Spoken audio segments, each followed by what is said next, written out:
dengan saya Risna di acara podcast Bisa Hijrah, bincang santai bareng Himagri. Jangan marah. Oke, kali ini kita ada di tema Sumpah Pemuda dan relevansi generasi Z. Jadi kali ini saya tidak sendiri, saya bersama dua narasumber hebat kita, yaitu ada Bung Yongki sebagai mahasiswa S2 di Universitas Tribuna Tunggadewi sekaligus Ketua Panwascam di Kecamatan Lowokwaru, dan ada juga Kak Mijar Alif Fahmi sebagai Ketua DPM di Universitas Tribuna Tunggadewi. Saya halo dulu kakak-kakak ini ke Sobat Himagri yang nonton. Saya halo. Oke, santai aja ya. Kali ini bincang santai, temanya aja bincang santai, berarti kita santai aja. Oke, tema kita untuk bincang santai kali ini adalah Sumpah Pemuda. Jadi langsung aja ke ini. Aku mau tahu dong apa ya Kak? Sumpah Pemuda menurut kalian dari narasumber hebat kita ini, apa sih arti Sumpah Pemuda itu? Mungkin bisa dari Oh ya, memaknai Sumpah Pemuda ya. Kalau teman-teman baca secara penting tentang Sumpah Pemuda itu, intinya Sumpah Pemuda itu adalah finalisasi dari konsep nasionalisme yang telah lama dibangun oleh para pemuda sebelumnya di tahun 1908 yang kita sebut itu sebagai Gerakan Budi Utomo yang pada 1908. Nah, di Sumpah Pemuda ini itu kalau bahasa saya finalisasi dari konsep-konsep tentang nasionalisme. Bagaimana pemuda itu bisa membuat satu konsepsi bersama terkait dengan menciptakan rasa nasionalisme, maka muncullah kesadaran yang akhirnya itu tertuang pada Sumpah Pemuda. Nah, tapi yang paling penting Sumpah Pemuda itu bukan sebagai momentum belaka atau kosong, tetapi itulah yang kemudian akan melahirkan gerakan-gerakan pemuda setelahnya. Jadi pra itu ada Gerakan Budi Utomo, terfinishnya di 2008. Lalu bisa dilihat lagi nanti maju sejarah setelah itu apa yang terjadi. Nah, gerakan-gerakan pemuda ini yang kemudian harus diketahui oleh teman-teman pemuda ini, jangan lupa sejarah. Kenapa? Karena ingat catat bahwa sejarah bangsa Indonesia ini adalah sejarah pemuda. Intinya pemuda jangan pernah lupa dengan sejarah. Kalau dari apa nih gimana? Ya baik, terima kasih.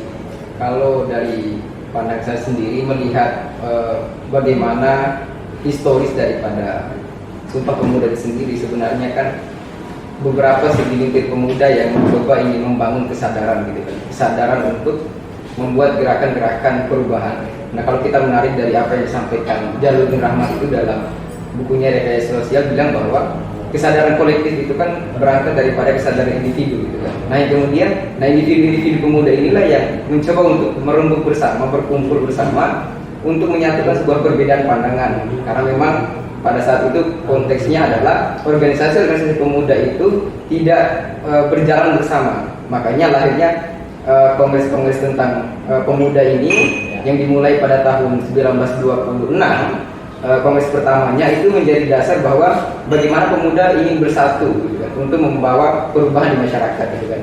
Makanya puncaknya kan pada 1928 itu yang dimana kesepakatan terhadap Sumpah Pemuda itu sama disampaikan oleh seluruh pemuda bahwa kita harus bersatu dari perbedaan suku, ras dan juga agama ini ya perlu berjalan bersama. Untuk apa? Untuk bagaimana membawa masyarakat ini menjadi masyarakat yang tidak ada pecah belah gitu kan. Jadi itu sebagai pandangan dasar saya bahwa intinya gerakan adanya Sumpah Pemuda ini adalah gerakan untuk menyatukan persepsi pemikiran bahwa kita bangsa yang satu dan tidak boleh ada perpecahan di dalamnya. Jadi mungkin itu. Terima kasih untuk waktu dari dua narasumber hebat kita hari ini. Mungkin karena tema kita hari ini adalah Q&A atau tanya jawab. Jadi kemarin kita sempat mengupload tentang acara ini di Instagram sosial media Himagri tentunya. Di situ ada beberapa pertanyaan yang muncul dari teman-teman Himagri. dan dia menitipkan pertanyaan itu untuk dijawab oleh narasumber kita. Jadi kita langsung aja ke pertanyaannya. Mungkin di sini ada pertanyaan dari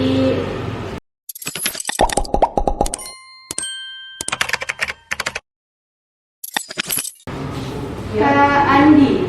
Sini dia bertanya, bagaimana sih pengaruh pendidikan dalam memperkenalkan Sumpah Pemuda di era yang serba dimanjakan dengan sosial media? Nggak mungkin bisa dijawab. Sama dulu saya ya. Boleh aja. Kalau kita bicara konsep pendidikan itu, kalau Sumpah Pemuda itu kan ada 3 nilai penting. Itu satu bahasa, satu tanah, satu bangsa. Dalam perguruan itu 3 nilai yang tinggi, yang prinsipal yang Nah, 3 itu di hal paling terakhir pengabdian. Kalau kita bicara soal pengabdian tadi, tentu sebagai status kita mahasiswa, bagaimana? Nah, itu muncul 3 prinsipal lagi, 3 nilai lagi, yaitu agen perubahan, agen pembaharuan, lalu agen pembangunan. Kalau dalam bahasa asingnya itu kan ekonomi kontroversial, itu kan blockchain, satunya. Nah, itu konteks kita sebagai mahasiswa. Nah, yang dilahirkan dalam rahim akademisi atau kita sebut sebagai dunia pendidikan itu. Nah, sistem itu harus bersandar pada 3 prinsip mendasar itu, pertama itu.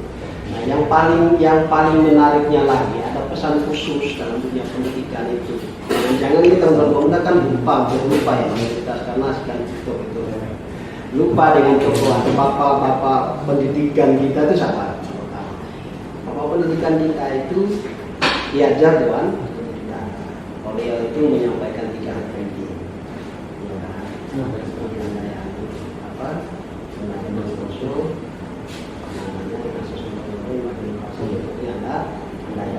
Tiga nilai-nilai itu yang kemudian kalau kita terangkan dalam pendidikan, maka kita bisa lihat peran kita itu bisa memberi contoh depan dan motivasi dari tenaga. Kan begitu ya? Nah, itu kita coba kaitkan dengan nilai dalam pendidikan dan pesan dalam pendidikan kita yang mungkin saya gitu. Baik, kalau dari saya melihat bagaimana pendidikan ini membangun kesadaran terhadap pemuda, sebenarnya kebalik sebenarnya. Karena begini, pendidikan ini kan sebuah sistem gitu kan. Sistem yang dimana orientasi pendidikan adalah proses penyadaran gitu kan. Proses penyadaran terhadap orang yang tidak tahu menjadi tahu. Nah, dalam artian di sini adalah konteksnya seharusnya memang pendidikan hari ini sudah memberikan gambaran tadi bahwa kita memiliki drama perguruan tinggi, terus bagaimana kita melakukan proses dialektika pemikiran di dalamnya, hingga bagaimana sebenarnya pemuda ini menyerap itu. Bagaimana teman-teman pemuda hari ini, kalau konteksnya kita di dalam mahasiswa, ya bagaimana kita mengintegralisasi pengetahuan itu untuk menjadi sebuah gerakan. Hari ini kan mahasiswa kan, atau pemuda hari ini adalah kebanyakan memahami ataupun sadar tapi tidak mau bergerak gitu kan. Itu problemnya gitu kan. Ya pengaruh media-media sosial hari ini gitu kan. Itu yang menjadi dasar bahwa proses untuk membangun kesadaran itu ataupun gerakan itu yang kurang. Jadi hanya selesai di wilayah, ya udah saya tahu dan saya sadar, tapi proses gerakan untuk merubah itu yang tidak ada gitu kan. Jadi konteksnya itu adalah kita yang harus melihat untuk implementasi pendidikan itu, karena pendidikannya hanya sebuah benda mati yang perlu kita serap gitu kan, perlu kita serap untuk menjadi internalisasi dan kemudian dibangun dalam bentuk gerakan. Jadi mungkin seperti itu. Oke, untuk Kak Andi mungkin sudah dijawab oleh dua narasumber kita ya. Mungkin bisa dipahami selanjutnya bagaimana ini sebagai mahasiswa. Kita lanjut ke pertanyaan berikutnya. Ini dari Alson Ranbala. Susah ya namanya. Di sini dia tulis apa yang harus kita lakukan sebagai generasi muda untuk menumbuhkan rasa semangat Sumpah Pemuda. Ya, itu kalau kita sederhanakan itu berbicara terkait peran pemuda di zaman sekarang ini. Ya, kalau kita bicara peran itu jangan jauh-jauh. Ini coba saya kasih step ya. Pertama itu ada istilah Inggris itu, pertanyaan Inggris itu. Pertanyaan seperti gini, who am I? siapa saya. Ya, Anda membedah diri dulu sebelum masuk kepada hubungan ke yang lain. Membedah seutuhnya diri Anda. Itu apa dan lain segala macam, apa sifatnya, apa pengetahuan sejauh mana dan lain itu dibedah. Baru kemudian kedua kita masuk pada hubungan lingkungan. Lingkungan itu ada 3 unsur di dalamnya. Hubungan kita dengan Tuhan, hubungan kita dengan semesta, hubungan kita dengan manusia sesama. Yang gitu ya. Nah, itu 3 hal. Lalu yang berikut, bagaimana sih kita sambungkan peran-peran itu? Kan tentu itu ya. Maka dibutuhkan 3 hal yang paling penting ya. Ini bicara di angka ketiga sebenarnya. 3 hal yang paling penting yang harus kita miliki untuk memperkuat diri kita dalam hubungan itu apa? 3, yaitu logika, etika, dan estetika. Logika itu supaya apa? Supaya kita bisa membedakan mana benar, mana yang salah. Karena kira-kira ini pengaruh media itu. Pemuda sekarang itu agak susah membedakan mana kebenaran yang nyata dan mana kebenaran yang benar. Kan begitu ya. Maka pengetahuan itu dipentingkan sekali. Nanti nyambung ke pertanyaan tadi, pendidikan itu, peran pendidikan itu lah. Yang kedua, masuk ke etika. Nah, kita ini akhirnya bisa membedakan mana yang pantas, mana yang tidak pantas, mana yang baik, mana yang buruk. Gitu. Jangan jadi pemuda ya sembrono, gitu ya. Itu harus bisa kita membedakan mana yang pantas, mana yang tidak pantas. Lalu kedua, harus ada estetikanya. Hidup itu harus ada romantikanya. Jangan mikirin hidup terus, bahaya. Hidup itu santai, yang sulit itu pikiran Anda, kan begitu ya. Berjuang kok mikir-mikir itu ya, kita minta kok berjuang mikir-mikir. Jangan. Para pendiri bangsa kita dulu nggak punya gadget, nggak punya iPhone, nggak punya HP dan lain-lain. Tapi bayangkan Sumpah Pemuda itu bisa konsolidasi loh. Orang bisa datang semua, ya kan? Orang bisa ngumpul, bisa konsolidasi, buat gerakan, buat revolusi, walaupun tidak dibantu seperti kita hari ini yang digunakan dengan berbagai infrastruktur, instrumen dan lain-lain, ya kan ya.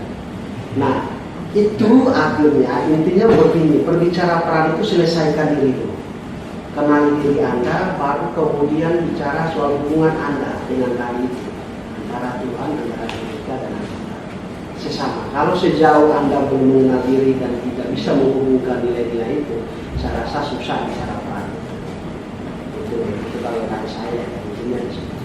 Ini berarti kenali diri Anda dulu ya. Lalu Anda hubungkan dengan lingkungan yang ada sekarang seperti itu. Karena kami sebentar ada pertanyaan khusus dari kita ini. Jadi di sini ada dari MRKK-PKF. Nah, kayaknya ini second account ya, karena pemuda sekarang itu banyak banget second account-nya. Dan dari yang saya baca ya, mohon maaf, kenapa pemuda sekarang banyak menggunakan second account? Karena mengurangi stres gitu loh, yang saya baca tuh seperti itu. Entah benar apa tidak, saya juga kurang paham ya, karena saya juga punya second account. Di sini pertanyaan mereka ini katanya gini, di tengah keragaman budaya, suku dan agama di Indonesia ini, bagaimana sih generasi Z bisa meneladani semangat persatuan Sumpah Pemuda untuk mengatasi polarisasi atau perpecahan yang terjadi di dunia maya dan dunia nyata yang menggunakan media sosial ini? Ya baik, saya coba ini.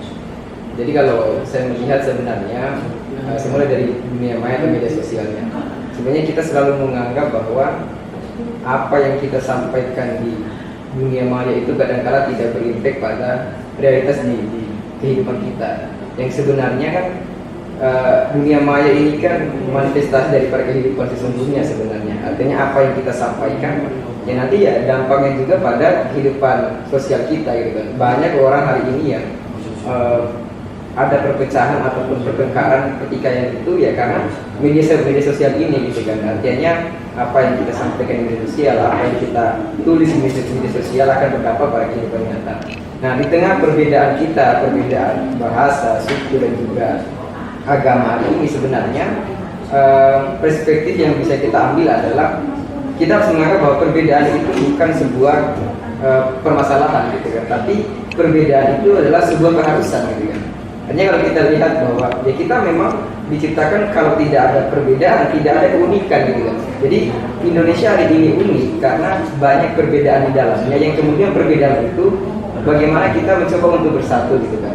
Karena tidak ada negara lain yang seunik Indonesia gitu kan. Yang kemudian dengan berbagai bahasa yang berbeda-beda, bahkan di satu provinsi pun banyak sekali budaya-budaya yang ada.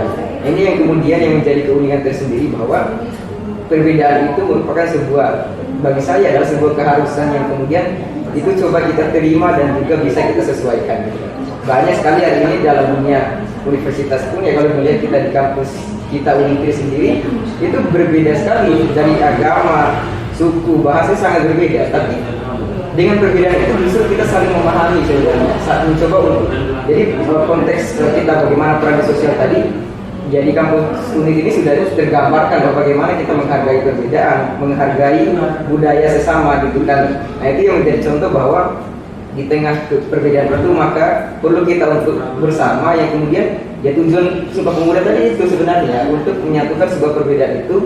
Nah cuma tinggal bagaimana di media sosial hari ini, bagaimana kita begini, banyak sekali beberapa hari ini pemuda yang mulai malu terhadap budayanya, mulai malu untuk menunjukkan ini loh budaya saya gitu, ini loh karakter suku saya gitu. Itu mulai luntur hari ini. Nah ini yang kemudian bagaimana para pemuda hari ini mencoba untuk ya pede ketika menunjukkan budaya di media sosial gitu kan. Sekarang kan yang diupload kan hal-hal yang memang kurang penting hari ini gitu kan. Ya coba sekali-sekali ya kita upload tentang bagaimana budaya kita di sana, memperkenalkan budaya kita di dunia luar gitu kan. Nah tinggal, nah itu yang kemudian bisa kita internalisasi dalam diri, bahwa proses untuk membangun kesadaran di media sosial itu harus dengan hal-hal yang itu bermanfaat, yang kemudian ketika itu bermanfaat karena nanti akan dikonsumsi oleh publik, yang kemudian nanti bisa disesuaikan dengan kebutuhan hari ini. Jadi mungkin pandangan saya seperti itu. Soalnya di TikTok atau di media sosial lain banyak pemuda sekarang tuh yang memang dia tuh udah apa ya, kayak budaya Indonesianya udah luntur, tapi mereka memasukkan budaya-budaya luar ke diri mereka ya, seperti kayak K-popers. Mereka kan jarang sekali ngupload tentang Indonesia, pasti mereka sering lihat sering upload tentang budaya-budaya yang ada di Korea dan lain-lain. Kita lanjut ke pertanyaan berikutnya. Di sini ada dari Nende. Ya, selamat pagi. Dia nyapa dulu ya. Oke, pagi. Di sini saya ingin bertanya, bagaimana generasi muda dapat menjaga keseimbangan antara identitas lokal atau nasional dan keterbukaan terhadap pengaruh global? Iya. Begini ya, yang tadi disampaikan dari dia Mas ini ya, itu bagus. Sebagai pengingat kita ya, kita tuh kadang-kadang lupa nih, kita tuh punya budaya sendiri. Ya, kita tuh hampir lupa ya, hal-hal seperti ini. Paling contoh kecil ya, di Eropa itu baru buat film namanya Thor ya, yang itu Palu namanya apa, Palu besar sebesar berapa kali Indonesia itu sudah punya kapal maupun yang jadi hal-hal sederhana itu yang sebenarnya ini menjadi romantika kehidupan kita. Kita punya budaya lokal, budaya kita itu apa? Kita itu sekarang ini harus membaca hampir dengan budaya itu seperti India, ada taksaran. Kemarin kasus ada seorang guru Indonesia karena memarahi anak dari seorang polisi. Ini kan hal-hal yang gimana? Kalau yang menurut saya budaya-budaya seperti itu mulai terganggu. Karena bisa terjadi juga karena pengguna media sosial itu. Lantas seperti apa mengatasi itu? Ya tentu tidak ada cara khusus karena hari ini sudah zamannya. Kita tidak bisa menolak perubahan seperti ini. Tetapi paling tidak kita ini bisa memprioritaskan apa sih kita gunanya menggunakan media sosial ini. Kalau hanya untuk kemudian mencaci maki orang lain atau menunjukkan budaya kita sendiri, jadi nggak usah. Tetapi kalau misalnya kita pakai untuk mempromosikan budaya kita menjadi peran nasional atau bahkan internasional, kemarin kayak macam yang viral tahun 2019 lalu kalau nggak salah itu fashionnya gitu kan tampilan yang kembali diangkat kembali di era modern itu. Nah, cerita-cerita itu kan hampir hilang di zaman. Bagaimana orang tua kita mengenal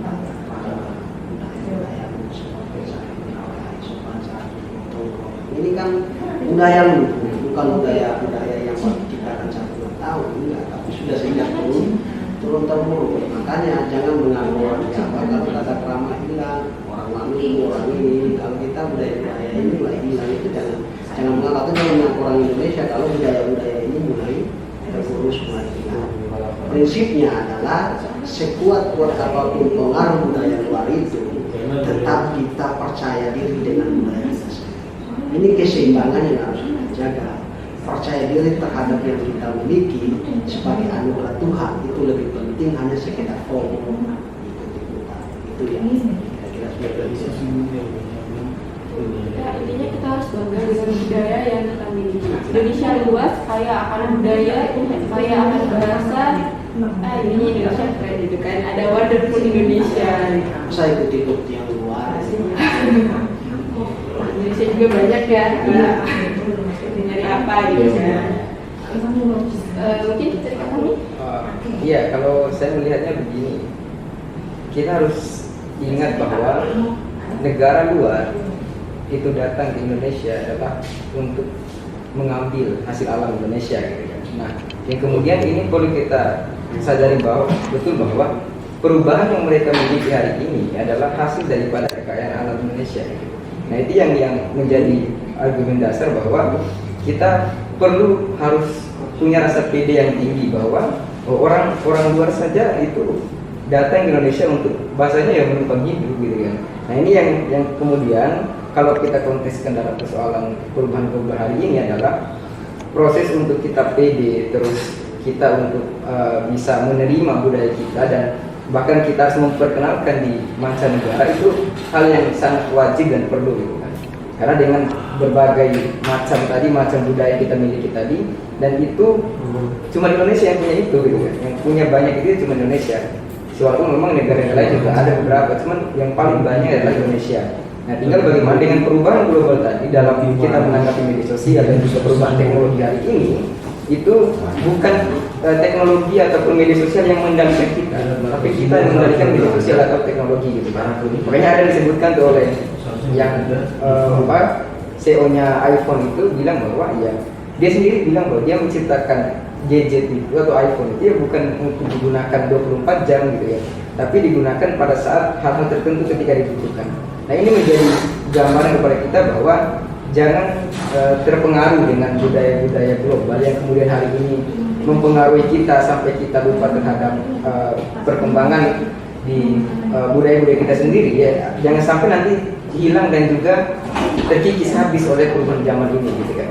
Nah, itu yang perlu kita ketahui bersama bahwa kita harus mencoba untuk menyesuaikan itu semua dan kita harus sadar bahwa kita harus punya maksud begini. Kita yang harus mengendalikan global gitu loh. Walaupun memang itu hal yang masih abstrak, cuma itu menjadi optimisme kita bahwa kita punya kekayaan alam, kita punya sumber daya yang luar biasa. Tinggal bagaimana kita membangun semangat optimisme itu untuk bahwa kita bisa bersaing dengan mereka. Mereka yang nggak punya sumber daya alam yang besar aja bisa seperti itu, apalagi kita gitu kan. Nah, itu mungkin yang bisa saya kasih pandangan bahwa jangan sampai kita terpengaruh dengan budaya-budaya global itu yang kemudian merusak generasi kita, merusak moral kita sebagai anak bangsa gitu kan. Keren ya jawaban-jawaban dari sumber kita. Berusaha keren saja. Tapi memang keren kok jawabannya. Karena mungkin kita masuk ke pertanyaan terakhir ya. Di sini ada banyak sekali pertanyaan.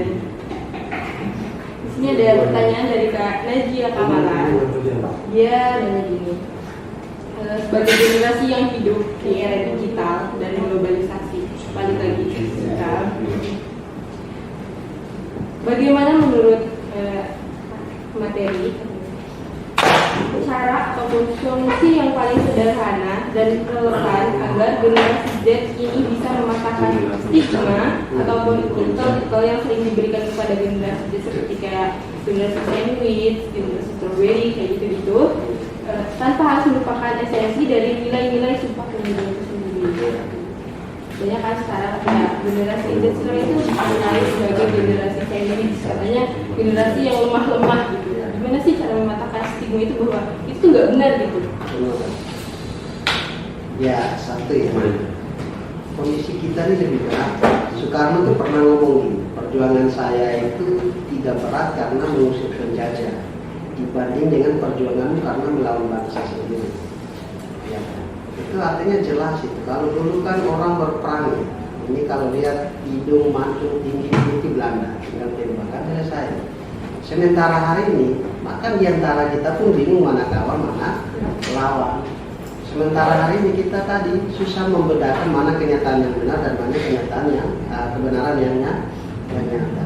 Nah, hal seperti itu yang miris sebenarnya. Maka cara sederhana untuk keluar daripada itu apa? Saya akan pahami bahwa ingat perjuangan bangsa ini itu adalah perjuangan pemuda. Loh, dulu itu memang berat terlihat secara fisik, harus usir penjajahan, ditembak, harus makan bom dan lain segala macam.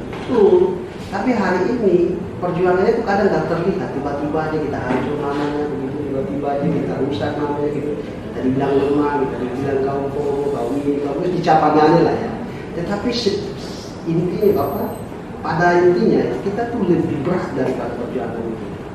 Nah, maka untuk itu prinsip sederhananya saja bahwa tidak apa-apa, ini sudah eranya untuk teman-teman bisa apa istilahnya interpretasi apa ide gagasan dalam gerakan-gerakan yang modernan. Gerakan modern itu yang mudah sebenarnya, yang kadang-kadang dinilai lebat, tapi sebenarnya cukup sulit juga. Misalnya dalam pengelolaan media seperti ini, itu bukan hal yang mudah juga. Pengelolaan IG, bagaimana bisa buat jadi apa, income untuk suatu pendapatan dan lain-lain. Pengelolaan TikTok, jadi itu hanya sekedar memanfaatkan TikTok untuk ya hal-hal yang sifatnya tidak produktif, tapi coba produktif, itu berat juga. Mengelola begitu-begitu kan hal yang menurut saya agak sulit. Coba aja Bung Karno hadir di zaman ini, tanya dia butuh belajar juga kan gitu ya. Era kita itu era yang memang secara gerakan itu terlihat ringan karena dibantu dengan semua fasilitas. Tapi sebetulnya isinya itu berat semua. Jadi covernya yang mudah, yang ringan, tapi kontennya wah itu berat. Maka tetapi jangan sampai kita luntur bahwa kita dihadapkan dengan situasi yang besar. Intinya gini, perjuangan para bangsa itu kan sudah sampai ke kemerdekaan. Ini si kemerdekaan ini yang kita kemudian pikir caranya gimana. Tentu sesuaikan di negara kita. Jangan khawatir dibilang kaum ini, jangan khawatir. Itu hanya sekedar stigma. Tetapi kalau kita bisa keluar dari stigma itu dengan dia produktif, menghasilkan, apalagi syukur-syukur bisa mengharumkan bangsa kita, negara kita, itu malah sesuatu prestasi yang luar biasa. Kira itu. Kalau dari kamu sendiri? Oke, kalau dari saya melihat begini, intinya bahwa teknologi atau media sosial hari ini itu adalah ibaratkan pisau. Nah, pisau itu bisa kita gunakan untuk memotong sayuran, bisa juga kita gunakan untuk berbuat kejahatan, gitu kan. Nah, artinya bahwa ya media sosial hari ini ya begitu, teknologi ini ya begitu. Bisa kita gunakan untuk mencari informasi yang baik atau men-share informasi yang baik, bisa juga kita sebaliknya menggunakan untuk hal-hal yang buruk juga bisa. Nah, tinggal bagaimana pemahaman itu perlu diperjelas lagi bahwa orientasi kita berteknologi ini apa sebenarnya, orientasi kita untuk menggunakan media sosial itu apa sebenarnya. Ya kalau dibilang kita adalah hari ini kebanyakan adalah generasi sandwich yang mudah baper atau apa segala macam, saya pikir itu sebuah doktrin aja sebenarnya. Dari awal kita sama nggak seperti Bung Karno, Bung Hatta dan para pemuda lain, sama saja. Cuman kan kita berbeda zaman, yang dimana dulu kan orang fokus untuk belajar, fokus untuk berdiskusi gitu kan. Makanya kan yang kemudian hari ini kan yang terjadi adalah orang kalau di warung kopi apa main game gitu kan. Terus juga hanya membahas hal-hal yang tidak penting. Kalau dulu orang di warung kopi ya diskusi, membahas soal negara gitu kan. Dan ingat bahwa setiap individu yang ada ini itu memiliki perbedaan cara berpikir, perbedaan pandangan. Adanya bangsa ini juga itu pemuda juga, semua pemuda tadi lahir itu karena perbedaan pandangan, perbedaan pemikiran yang kemudian coba disatukan gitu kan. Jangan salah, Bung Karno dengan Bung Hatta juga itu sering kali berdebat soal negara ini gitu kan. Cuman memang bagaimana dari perdebatan itu, proses diskusi itu menemukan sebuah kesimpulan, menemukan sebuah konklusi yang dimana nantinya itu bisa menjadi sebuah solusi alternatif gitu kan. Nah itu yang sebenarnya harus dilakukan hari ini, bahwa generasi sandwich itu adalah sebuah doktrin untuk melemahkan kita sebenarnya, untuk membuat diri kita minder.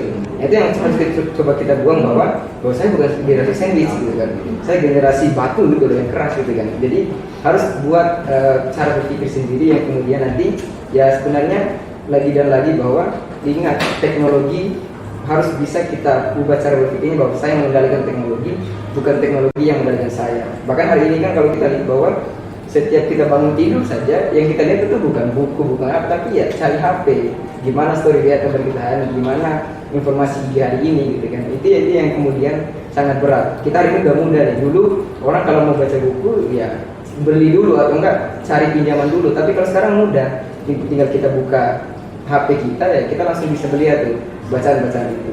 Makanya hari ini adalah Bung Karno pernah bilang bahwa dia lebih suka pemuda yang berdiskusi membahas bangsa ini dibandingkan pemuda yang ya cuma diam dan jadi kutu buku gitu, membahas dirinya sendiri gitu kan.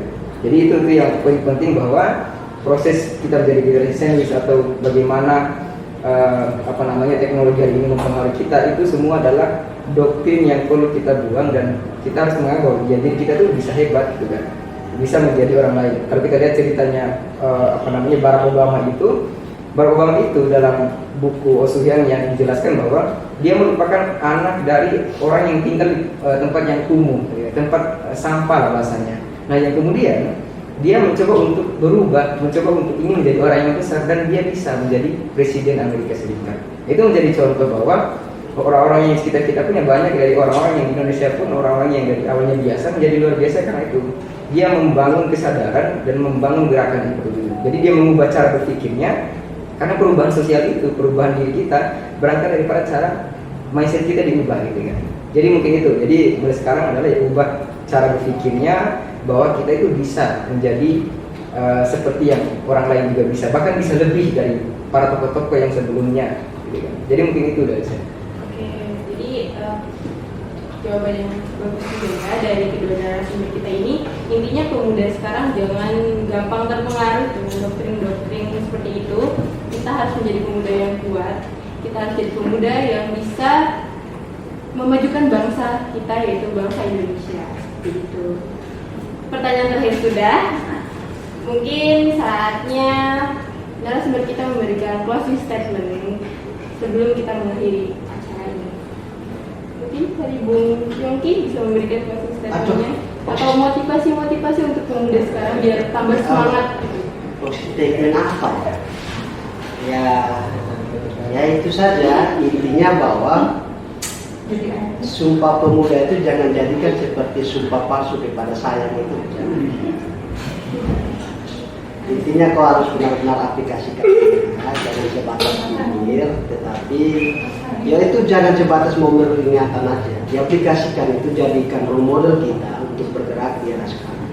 Itu menjadi dasar kita untuk terlepas dari berbagai doktrin yang ada itu, kita punya Sumpah Pemuda yang menguatkan kita. Itu sebagai tembok untuk doktrin-doktrin tadi. Kita tidak benar-benar goyang atau tidak mudah goyang dengan situasi sekarang karena kita dilengkapi atau dibentengi dengan ini, kita punya Sumpah Pemuda. Sejarah bangsa ini adalah sejarah para pemuda. Nah, Soekarno ngomong itu kasih 10 pemuda dia bisa menekan dunia. Tapi sekarang eranya kan timnas, jadi tambah satu lagi kan 11. Jadi kalau dulu timnas itu bagian dari gerakan Sumpah Pemuda. Timnasnya orang Belanda semua ya. Prinsipnya adalah pemuda hari ini apapun situasi kita, apapun kondisi kita, jangan pernah lengah, jangan pernah mundur, jangan pernah pesimis, karena kondisi hari ini tidak ditemukan oleh para pendiri bangsa kita. Mereka aja bisa maju, mereka bisa buat revolusi, bisa buat perubahan besar, kan gitu ya. Lebih khusus juga untuk adik-adik kita di Unitri itu jadikan wadah sebagai tempat untuk tadi 3 hal tadi, menikmati tridharma perguruan tinggi itu: pendidikan, penelitian, pengabdian. Jangan ada, kan tidak ada di situ. Jadi 3 aja ya, pendidikan, apa lagi? Penelitian, pengabdian. Tidak ada pemukulan ya, tidak ada. Jadi cuma 3, jadi 3 toh itu yang perlu saya pesan ke adik-adik ya. Kita semua sama-sama dan juga Unitri, boleh kita saling ingatkan kalau misalnya ada persoalan-persoalan yang tidak mengenakan, ini kita saling mengingatkan. Prinsip kita lahir sebagai pemuda adalah menjadi beban, jangan menambah beban negara, tetapi paling tidak beban kita adalah bagaimana tadi membuat perubahan, menjadi kontrol sosial dan membuat berperan dalam pembangunan bangsa. Kira-kira seperti itulah yang bisa saya kasihkan sebagai closing statement. Dari kami. Oke, kalau dari saya mulai dari intinya adalah kita dalam mengimplementasikan nilai-nilai yang telah dibangun oleh para pemuda tadi, bahwa intinya adalah kita melihat proses kita adalah kita memulai dari individu kita gitu kan. Kita memulai mengasah pikiran kita, mengasah bagaimana kita berkehidupan di ranah sosial gitu kan. Jadi itu yang perlu kita tanamkan terlebih dahulu. Kita mempersiapkan diri, kita punya bekal yang kemudian nanti proses belajar kita belajar di kampus ataupun membaca buku dan diskusi lainnya adalah itu yang coba kita internalisasi dan coba nanti kita implementasikan dalam kehidupan sehari-hari. Ya simpelnya semisal contoh ketika kita berubah gitu kan, semisal dengan teman-teman dari Kalimantan berkumpul dengan Kalimantan, NTT dengan NTT, coba disatukan gitu kan. Bagaimana mereka tidak sesuai dengan primordialnya gitu kan. Jadi itu yang coba ya ketika berkumpul pun ya tidak menghilangkan nilai-nilai budayanya gitu, tetap itu menjadi keunikan multikulturalnya kita yang kemudian bisa kita sesuaikan. Nah, sama hal-hal yang lainnya adalah intinya menjadi pemuda yang bisa menempatkan posisi gitu kan. Ketika kita berada di Jawa misal, ya udah kita menghargai budaya di Jawa sopan santun, tapi tanpa menghilangkan karakter budaya kita gitu kan. Jadi artinya bisa kita hargai, kita saling menghormati satu sama lain. Jadi jangan sampai jati diri kita sebagai saya dari Timur, saya dari Kalimantan, saya dari NTT, saya dari Sulawesi, itu tidak perlu kita hilangkan juga gitu kan. Tetap kita sesuaikan. Jadi bisa kita saling menghargai di situ.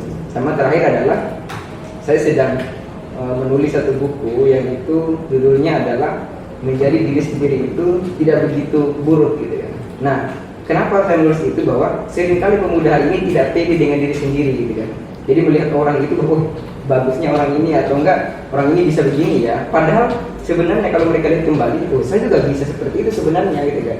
Jadi artinya rasa tidak pede terhadap diri sendiri itu yang perlu coba kita harus buang, bahwa ya orang makan nasi, ya kita juga makan nasi, ya kita juga bisa seperti mereka, bahkan bisa lebih daripada orang-orang lain gitu kan. Jadi itu yang bisa kita sesuaikan dan bisa teman-teman pemuda ini atau mahasiswa khususnya hari ini jangan sampai tidak merasa bahwa kita tidak layak untuk berada di ranah sosial.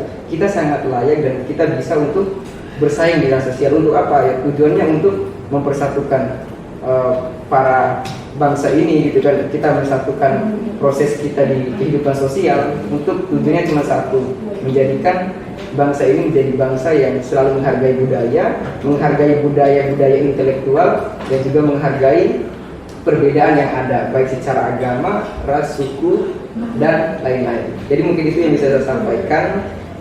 Saya kembalikan ke moderator.